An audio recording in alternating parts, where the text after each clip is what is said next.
আসসালামু আলাইকুম। সবাইকে স্বাগত জানাচ্ছি। আমি নাসরুল ইসলাম তন্ময়। শুরুতে বিআরবি কেবল সংবাদ শিরোনাম।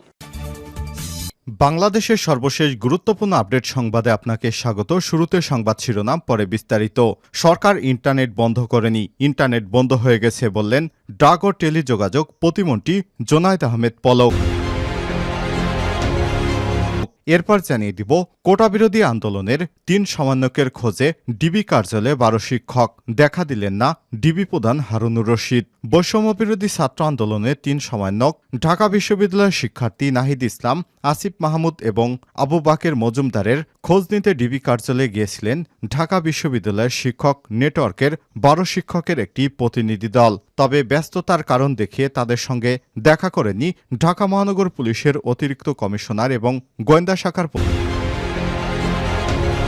প্রধান হারুনুর রশিদ। এদিকে কারা তাদের আক্রমণ করতে চাচ্ছেন তা জানতে ৩ সমন্বয়ককে হেফাজতে নিয়েছি বললেন স্বরাষ্ট্রমন্ত্রী আসাদুজ্জামান খান কামাল। বৈষম্যবিরোধী ছাত্র আন্দোলনের ৩ সমন্বয়ককে তুলে নেয়ার বিষয়ে স্বরাষ্ট্রমন্ত্রী আসাদুজ্জামান খান কামাল বলেছেন, আটককৃত সমন্বয়কদের মধ্যে একজন তার বাবাকে ফোন করে বলেছিলেন, আমি আত্মগোপন করলাম, আপনারা আমি কোথায় আছি জানাবেন না। এরকম খবর যখন আমরা সোশ্যাল মিডিয়াতে দেখতে পাই তখন তাদের আমরা সেফ কাস্টডিতে নিয়েছি। আমরা তাদেরকে জিজ্ঞাসাবাদ করছি এবং কারা তাদের আক্রমণ করতে চায় এ বিষয়ে আমরা জিজ্ঞাসাবাদের জন্য তাদের ডিবি কার্যালয়ে নিয়েছি। এদিকে গ্রেপ্তার এবং ভয়ভীতি দেখে সাংবাদিকদের সত্য প্রকাশ থেকে বিরত রাখা যাবে না বলে সরকারকে হুঁশিয়ারি দিয়েছেন সাংবাদিক নেতারা। জানিয়ে দিব, ছাত্র আন্দোলন এবং নির্বাচন নিয়ে ডক্টর মোহাম্মদ ইউনূসের সাক্ষাৎকার।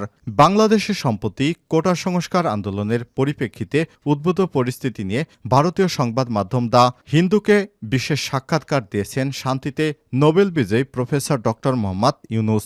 ডক্টর মোহাম্মদ ইউনূস বর্তমানে ফ্রান্সের রাজধানী প্যারিসে অবস্থান করছেন।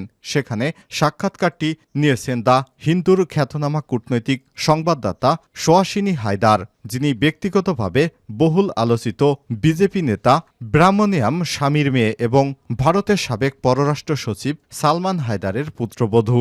সোহাসিনী হায়দার বাংলাদেশের পরিস্থিতি সম্পর্কে আপনি কি শুনছেন সে সম্পর্কে আমাদের একটি ধারণা দিন এ বিষয়ে ডক্টর ইউনূসকে প্রশ্ন করেন। জবাবে ডক্টর ইউনূস বলেন, আমি বাংলাদেশে নতুন করে নির্বাচন চাই। এবং সর্বশেষ জানিয়ে দেব, বাংলাদেশ নিয়ে মমতার বক্তব্য, আমাকে পররাষ্ট্রনীতি শেখাতে আসবেন না। কোটা সংস্কার আন্দোলনে বিস্ফোরক মন্তব্য করেছেন ভারতের পশ্চিমবঙ্গের মুখ্যমন্ত্রী মমতা বন্দ্যোপাধ্যায়। তার এই মন্তব্যের প্রতিবাদে বাংলাদেশের পররাষ্ট্র মন্ত্রণালয় একটি প্রতিবাদ জানায়। এরই পরিপ্রেক্ষিতে মমতাকে কড়া বার্তা দিয়েছিল ভারতের পররাষ্ট্র মন্ত্রণালয়। তবে সেই ঘটনার ২৪ ঘণ্টা পার না হতেই কেন্দ্রীয় সরকারকে পাল্টা জবাব দিয়েছেন মমতা বন্দ্যোপাধ্যায়। আজ ভারতীয় সংবাদ মাধ্যম এবিপি লাইভের এক প্রতিবেদনে সব তথ্য জানানো হয়েছে। বাংলাদেশের প্রসঙ্গে প্রশ্নের জবাবে মমতা বন্দ্যোপাধ্যায় বলেন, আমি যুক্তরাষ্ট্রীয় কাঠামোর বিষয়ে গভীরভাবে অবহিত। আমি ৭ বারের সংসদ সদস্য এবং ২ বারের কেন্দ্রীয় মন্ত্রীর দায়িত্ব পালন করেছি। অন্যদের চেয়ে আমি পররাষ্ট্র মন্ত্রণালয়ের নীতি ভালো করে জানি। আমাকে পররাষ্ট্র নীতি শেখাতে আসবেন না। এর আগে গত রোববার ২১শে জুলাই ভারতের ধর্মতলায় এক সভায় বাংলাদেশের সম্প্রতি কোটা সংস্কার আন্দোলন প্রসঙ্গে মমতা বলেছিলেন, বাংলাদেশ থেকে কেউ পশ্চিমবঙ্গের দরজা এলে আমি তাকে ফেরাবো না। এ বিষয়ে জাতিসংঘের একটি সনদের কথাও উল্লেখ করেছিলেন মুখ্যমন্ত্রী মমতা বন্দ্যোপাধ্যায়। প্রিয় দর্শক, এতক্ষণ শুনছিলেন সংবাদ শিরোনাম, এবারে বিস্তারিত।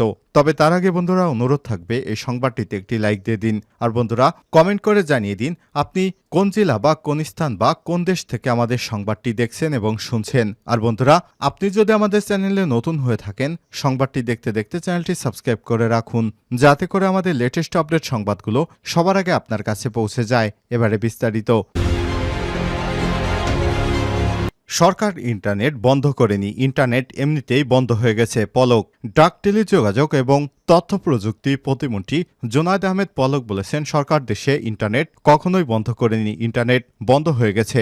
আর শনিবার প্রধানমন্ত্রীর আইসিটি উপদেষ্টা সজীব ওয়াজেদ জয়ের ৫৩তম জন্মবার্ষিকী উপলক্ষে রাজধানীতে শান্তির জন্য বিক্ষোভ কর্মসূচি উদ্বোধনী অনুষ্ঠানে সব কথা বলেন প্রতিমন্ত্রী। সরকারি চাকরিতে কোটা সংস্কারের দাবিতে আন্দোলন ঘিরে শুরু হওয়া সংঘর্ষের মধ্যে ১৮ জুলাই রাত রাত 9:15টার পর থেকে দেশে ব্রডব্যান্ড ইন্টারনেট সংযোগ বন্ধ হয়ে যায়। এ বিষয়ে জুনায়েদ আহমেদ পলক সরকার ইন্টারনেট বন্ধ করেনি। মহাখালীতে 3টি ডেটা সেন্টারে ইন্টারনেট সার্ভিসেস প্রোভাইডারদের আইএসপির 70% সার্ভার থাকে। দেশের 34টি ইন্টারন্যাশনাল ইন্টারনেট গেটওয়ে আইআইজির মোট 18টি ডেটা এই 3টি ডেটা সেন্টার নষ্ট হয়ে যার কারণে 2 দিন পর তারা জানতে পেরেছেন ঢাকা চট্টগ্রাম রুটের কাশপুরে সাবমেরিনের কিছু কেবল ওপরের দিকে ছিল, সেগুলো পুড়িয়ে দেওয়া হয়েছে। 17 জুলাই মধ্যরাত থেকে 4G নেটওয়ার্ক বন্ধ করায় দেশের মোবাইল ইন্টারনেট সেবা বন্ধ হয়ে যায়। ব্রডব্যান্ড সংযোগ 23 জুলাই চালু হলেও মোবাইল ইন্টারনেট এখনও বন্ধ রয়েছে। এ বিষয়ে প্রতিমন্ত্রী বলেন, আগামীকাল রোববার সকালে মোবাইল অপারেটরদের সঙ্গে বৈঠক হবে। আলোচনা সাপেক্ষে রোববার সোমবারের মধ্যে 4G উন্মুক্ত সার্ভিস দেওয়া হবে। 3 সমন্বয়কের খোঁজে ডিবি কার্যালয়ে ঢাকা বিশ্ববিদ্যালয়ের 12 শিক্ষক, দেখা দিলেন না ডিবি হারুন। বৈষম্যবিরোধী ছাত্র আন্দোলনের 3 সমন্বয়ক ঢাকা বিশ্ববিদ্যালয়ের শিক্ষার্থী নাহিদ ইসলাম, আসিফ মাহমুদ এবং আবু বাকের মজুমদারের খোঁজ নিতে ডিবি কার্যালয়ে গিয়েছিলেন বিশ্ববিদ্যালয়ের শিক্ষক নেটওয়ার্কের 12 শিক্ষকের একটি প্রতিনিধি দল। তবে ব্যস্ততার কারণ দেখে তাদের সঙ্গে দেখা করেননি ঢাকা মহানগর পুলিশের অতিরিক্ত কমিশনার এবং গোয়েন্দা প্রধান ডিবি হারুনুর রশিদ। শনিবার বিকাল 4টার দিকে ডিবি কার্যালয়ে যান বিশ্ববিদ্যালয় শিক্ষক নেটওয়ার্কের 12 জনের প্রতিনিধি দল। সেখানে 20 মিনিটের মতো তারা অবস্থান করেন, পরে সেখান থেকে তারা ফিরে যান। বৈষম্যবিরোধী ছাত্র আন্দোলনের 3 সমন্বয়ক ঢাকা বিশ্ববিদ্যালয়ের শিক্ষার্থী নাহিদ ইসলাম, আসিফ মাহমুদ ও আবু বাকের মজুমদারকে শুক্রবার হাসপাতাল থেকে ডিবি হেফাজতে নেওয়া হয়েছে। তাদেরকে বর্তমানে ডিবি কার্যালয়ে রাখা হয়েছে। তাদের বিষয়ে খোঁজখবর নিতে শিক্ষকেরা গিয়েছিলেন, কিন্তু ডিবি প্রধান হারুনুর রশিদ বিশ্ববিদ্যালয়ের শিক্ষকদের সঙ্গে দেখা করেননি। কারা তাদের আক্রমণ করতে চাচ্ছেন জানতে 3 সমন্বয়ককে হেফাজতে নিয়েছি স্বরাষ্ট্রমন্ত্রী। বৈষম্যবিরোধী ছাত্র আন্দোলনের 3 সমন্বয়ককে তুলে নেয়ার বিষয়ে স্বরাষ্ট্রমন্ত্রী আসাদুজ্জামান খান কামাল বলেছেন, আটককৃত সমন্বয়কদের মধ্যে একজন তার বাবাকে ফোন করে বলেছিলেন, আমি আত্মগোপন করলাম, আপনারা আমাকে খুঁজবেন না, আমি কোথায় আছি জানাবেন না। এরকম খবর যখন আমাদের সামনে আসে তখনই আমরা তাদের জিজ্ঞাসাবাদের জন্য আটক করেছি। কারা তাদের আক্রমণ করতে চাচ্ছেন এগুলোর বিষয়ে জিজ্ঞাসাবাদ করতে তাদের বিষয়ে সিদ্ধান্ত নেওয়া হবে। আর শনিবার দুপুরে নারায়ণগঞ্জে আগুনে পুড়ে দেয়া সরকারি বেসরকারি স্থাপনা পরিদর্শন শেষে জেলা পুলিশ সুপারের কার্যালয়ে প্রেস ব্রিফিংয়ে এসব কথা বলেন তিনি। এর আগে স্বরাষ্ট্রমন্ত্রী শিমরাইলে পুড়িয়ে দেয়া Haji Ibrahim Khalil shopping complex, PBI office, passport office পরিদর্শন করেন। পরে নারায়ণগঞ্জ সিটি কর্পোরেশন ও জেলা মহানগর আওয়ামী লীগ অফিস পরিদর্শন করেন। গ্রেপ্তার ও ভয়ভীতি দেখে সাংবাদিকদের সত্য প্রকাশ থেকে বিরত রাখা যাবে না। গ্রেপ্তার এবং ভয়ভীতি দেখে বর্তমান সাংবাদিকদের সত্য প্রকাশ থেকে বিরত করা যাবে না বলে মন্তব্য করেছেন সাংবাদিক নেতারা। শনিবার রাজধানীর জাতীয় প্রেস ক্লাবের সামনে সাংবাদিক নেতা সাইদ খানকে গ্রেপ্তারের প্রতিবাদে বাংলাদেশ ফেডারেল সাংবাদিক ইউনিয়ন বিএফইউজে এবং ঢাকা সাংবাদিক ইউনিয়ন ডিইউজের এক অংশ আয়োজিত বিক্ষোভ সমাবেশে নেতারা এসব কথা বলেন। তারা অবিলম্বে সাইদ খানের মুক্তি এবং সকল সাংবাদিক হত্যার বিচার ও আহতদের সুচিকিৎসা নিশ্চিত এবং সাইবার নিরাপত্তা আইনসহ সকল কালাকানুন বাতিলের দাবি জানান। ডিইউজের সিনিয়র সহসভাপতি রফিক মোহাম্মদ এর সভাপতিত্বে অনুষ্ঠিত সমাবেশে প্রধান অতিথি হিসেবে বক্তব্য রাখেন বিএফইউজের সভাপতি রুহুল আমিন গাজী, ডিইউজের সাধারণ সম্পাদক খুরশিদ আলম, সাবেক সাধারণ সম্পাদক সর্দার ফরিদ আহমেদ, বিএফইউজের সহসভাপতি খায়রুল বাশার, সাবেক সভাপতি আমিরুল ইসলাম কাগজি, ডিইউজের সভাপতি রাশেদুল হক, বিএফইউজের নির্বাহী পরিষদ সদস্য অর্পণা রায়, ডিইউজের ক্রীড়া এবং সংস্কৃতি বিষয়ক সম্পাদক কবি রফিক লিটন সহ বিভিন্ন পর্যায়ের নেতারা। ছাত্র আন্দোলন এবং নির্বাচন নিয়ে ডক্টর ইউনূসের সাক্ষাৎ। ডক্টর ইউনূস তিনি বলেছেন, আমি এখন অলিম্পিক অনুষ্ঠানে বিশেষ অতিথি হিসেবে প্যারিসে আসার পর এমন কিছু ঘটেনি। আমি সেখানে ছিলাম, অর্থাৎ ঢাকা ছিলাম, কারফিউর মধ্য দিয়ে এয়ারপোর্টে গেলাম। বাংলাদেশে যে ধরনের পরিস্থিতি উদ্ভব হয়েছে এবং এই পরিস্থিতি আমি বিশ্ব নেতাদের কাছে এই হত্যাকাণ্ড বন্ধ করা যায় কিনা তা দেখার জন্য আবেদন করছি। আমি এটা দেখে সহ্য করতে পারছি না। লাখ লাখ বাংলাদেশি সন্ত্রাসের মধ্যে বসবাস করছে, যা আমি দেখতে পারি না। গণতন্ত্র মানুষের জীবনকে সর্বোচ্চ অগ্রাধিকার দেয়।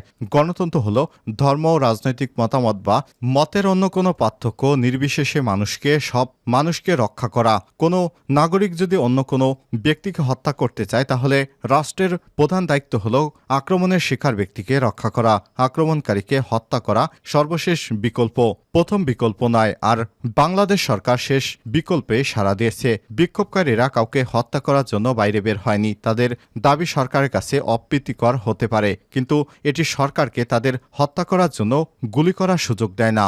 ডক্টর ইউনূস আরও বলেন, আমি কোনো আনুষ্ঠানিক প্রতিক্রিয়া চাচ্ছি না। আমি আশা করছি যে তারা তাদের অনানুষ্ঠানিক সম্পর্ক এবং অনানুষ্ঠানিক চ্যানেলগুলো ব্যবহার করে আমাদের নেতাদের সংযুক্ত করতে এবং গণতন্ত্রের আদর্শ থেকে গুরুতর প্রস্থান সম্পর্কে সচেতন করতে পারে। একটি বন্ধুত্বপূর্ণ পদক্ষেপ হিসেবে ফোন তুলে বলতে পারে সেখানে কি হচ্ছে। বন্ধুরা বন্ধুদের জন্য যে ধরনের কাজ করে সেটি ঠান্ডা করার কিছু উপায় যা মানুষের জীবন বাঁচাতে সহায়ক হবে। ডক্টর ইউনূস বলেন, গণতন্ত্র যদি ব্যর্থ হয় তাহলে আপনি জনগণের ম্যান্ডেট নিন, জনগণের বিশ্বাসযোগ্যতা পেতে আবার জনগণের কাছে ফিরে যান। এই মুহূর্তে সরকারের কোনো বিশ্বাসযোগ্যতা অবশিষ্ট নেই। গণতান্ত্রিক কাঠামোর মধ্যে উদ্ভূত এই ধরনের পরিস্থিতিতে যা আদর্শ তা করতে হবে। গণতন্ত্র সব সমাধান দিয়েছে, আমাদের নতুন করে রায় দিতে হবে, অর্থাৎ নতুন নির্বাচন।